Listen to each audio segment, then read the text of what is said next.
seeing this go the way it's going. But people who are paying close attention know what the main reason is, and it's an asterisk that should be, next to any political claim to fame for ending the Iraq War. It's something called the Status of Force Agreements. You may have heard of this. The simple way to explain this is a status of force agreement is an agreement between the United States military and the government of the country that they're stationed in that's essentially a legal waiver. It states that the American troops will not be prosecuted in a court from that country and held accountable to their legal system.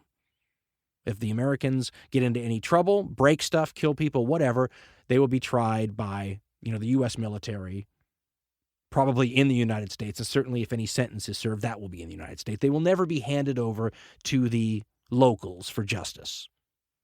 Now, normally, this is something that gets signed once, if we go into a country, topple the government, as soon as we put a new government in power or one is created or however it happens, they are presented with these agreements. And usually they're very eager to sign them because if you don't sign them, we're leaving.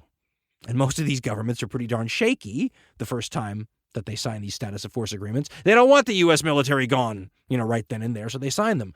But eventually, this Iraqi government kept being threatened down the road. You got to re-up that status of force agreement or we're leaving. And they kept saying no. And so finally, we are leaving to a degree. What sort of message does that send to a guy like Afghan President Hamid Karzai? Hamid Karzai, who just basically said to the Pakistanis that if there's a war between the U.S. and Pakistan, he sides with Pakistan. What does that tell Hamid Karzai the method to get rid of us is? You want to get rid of the Americans? Don't sign the status of forces agreements, and apparently we'll leave. Now, let's understand something about the fine print in this idea of the war's over and the troops are coming home. Have you taken a look at a map of the bases that we've put in Iraq anytime recently? The largest of which, I believe, is in Baghdad, and I believe it is the largest U.S. base outside the continental U.S. Isn't that right, Ben? Ben knows all that stuff. Ben is a base junkie. He knows all that kind of information. We're not handing over the keys to these remarkable enclosures to the Iraqi government. And we are not staffing the place, okay? We are also not going to have an Iraqi army all by themselves trying to keep the lid on that country. We are going to have a support staff. And in the military, a support staff is a lot more military than you would think. What President Obama is calling the end of the war will look very different in the history books written about this period later. It's a normal stage in the development of any of the kinds of wars that this Iraq war is.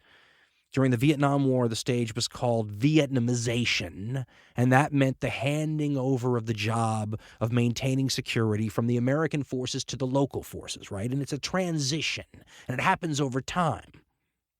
It's not the ending of the war.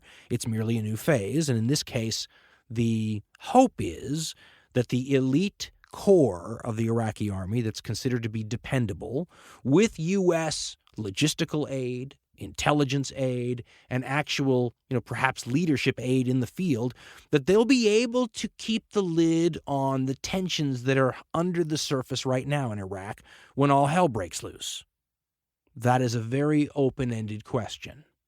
Now, for those who haven't heard me talk about this, and I won't go into it too deeply, but the situation in Iraq is not as stable as it appears, okay? And every time I mention this, some American soldier in Iraq writes me email saying, "You don't even know the half of it, Dan. You don't even know what we find on patrol," blah, blah, blah. I mean, you guys know, if you're listening to me, and you've been there or are there, more than I do. But it's plain. The information that's been coming out for years on this confirms it. The people that would normally be vying for the power in Iraqi society are all laying low until U.S. forces are not so much of a presence anymore. The same factional entities that erupted in violence several years ago. And Iraq breaks down over a whole lot of different fault lines. The most obvious, and the one that was such a problem a few years ago, was the Shiite-Sunni fault line, but there are several others. Those entities are all still around. They've all been stockpiling weapons, and they all expect to have to at least defend, their status from their enemies once the Americans are no longer the overriding, force and presence in the country. All it will take, ladies and gentlemen, and look, this is how it happens, is it will take one bad attack at a religious shrine or place of worship that kills a lot of people on any side, and you will start the tit-for-tat, Hatfield and McCoy type violence. And I don't think a couple of elite Iraqi units, even with U.S. support, is going to be able to quell what that will, lay open.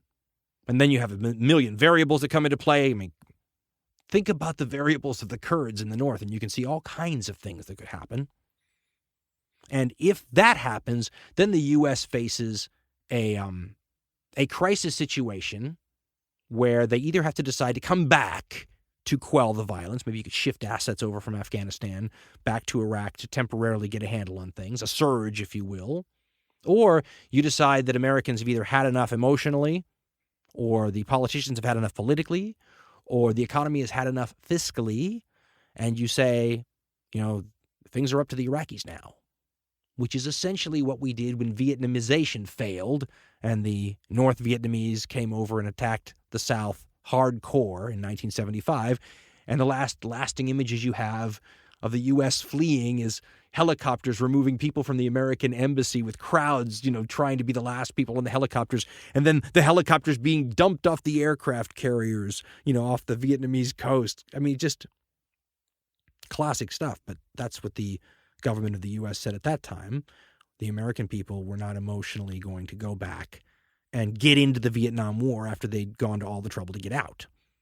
Be interesting to see what happens when it all hits the fan in Iraq. And I'm hoping it doesn't, but I don't think that what's there is going to be able to quell the amount of violence that's just, not just under the surface, folks, but even if the Iraqis wanted to keep violence from getting out of hand, there were going to be too many foreign nations meddling in the region. I mean, what Iran is going to do all by themselves is enough to foment trouble. The Saudis, I mean, there's going to be a lot of meddling, folks, and the meddling is not going to be meddling hoping to keep things more peaceful, obviously.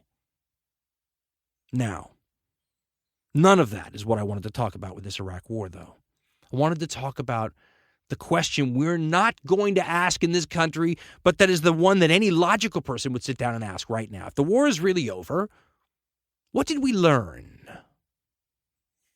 I saw a clip on some website, because I don't watch very much television. So if I see a particularly interesting clip, sometimes I'm seeing it on websites, as many of you are too.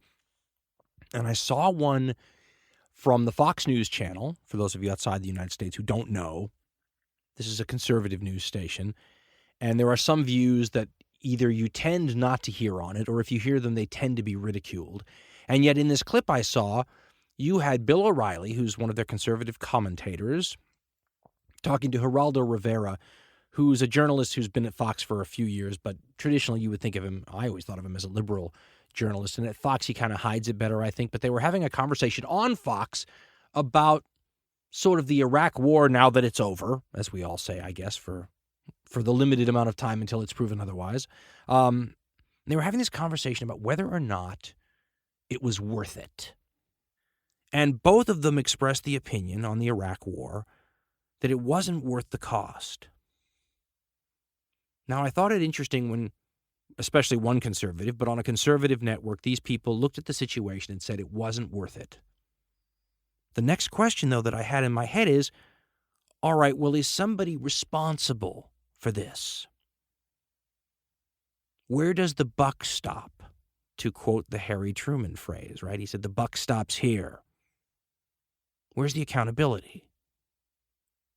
Why were we allowed to go into that war without declaring war based on a bunch of, questionable decisions, the sort of decisions that a person in private medical practice, had they been making them, would have been certainly in a court of law defending themselves over?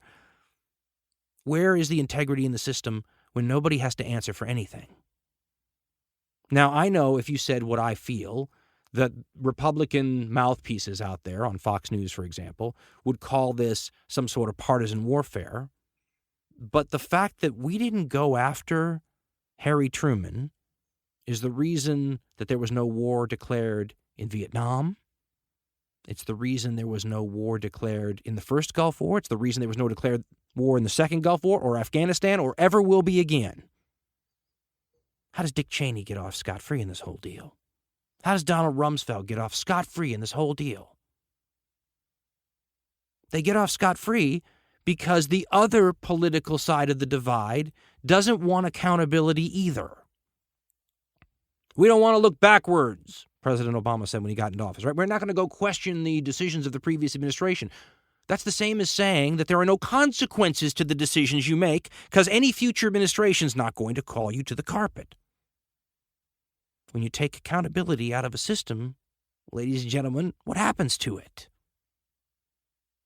You know, I've been reading some excerpts from Condoleezza Rice, former Secretary of State's new book, and she talks about running into the Dick Cheney, Donald Rumsfeld cabal, is the only way to put it, within the Bush White House. These extreme hawks who felt like, you know, imperial powers make their own reality. So that's one of their quotes. I mean, they make their own reality. They don't have to go by any rules that are written, that by the sheer force of will, a great nation makes its own reality. It's all part of what they felt empowered them to do things that would have gotten you prosecuted by the United States in 1946, right?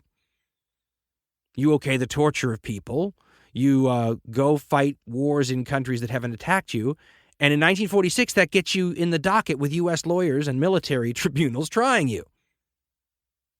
Go read the Nuremberg stuff, folks. I mean, that's the standard we ourselves set. That was when we were the people holding people accountable. It'd be very interesting to bring our great-grandparents back, or in my case, grandparents. Hide the name of the country so that they didn't see it said United States, and give them a blind taste test and said, if you ran into a country that did this, that, and the other thing, what would you think? Would that country be liable for prosecution? And let me say something else. I'm not saying Dick Cheney needs to go to jail or Donald Rumsfeld needs to go to jail. That's not accountability. That accountability is something that would be decided as part of whatever passes for a trial or an inquest or a hearing. The people that get to decide this question are the people that listen to the evidence. I'm not sure a jury of their peers is what I'm looking for, because that's how we got into this mess. We don't want to go back and look at past decisions and question that. But the truth of the matter is, folks, that's how every industry in this whole world works, or they go out of business. If you are the CEO of a company and you do something stupid, you may get a golden parachute from the stockbrokers, but you're going to probably have your rear end canned. And it's going to be on your resume forever. There are ramifications. Those people know it, and they're still distasteful. Dick Cheney got a book tour, folks. Donald Rumsfeld got a book tour. They didn't even get a hearing. Nobody even asked any questions. We didn't even look into the matter to decide if there was something, that needed looking into. I mean, folks, I'm speechless. Who operates that way? And for those of you who think this is just some Democrats slamming Republicans, when we get the next administration into office, if it's Republican, I damn well want them to go back and look at President Obama knocking off American citizens overseas on the, word of some shady little memo that no one's allowed to see in the State Department. Damn right I want you to. This isn't partisan. This is accountability. If accountability is something that's just a partisan witch hunt, then you've just gotten rid of the most important part of most systems you want to look at, and the part that ensures that it's honest.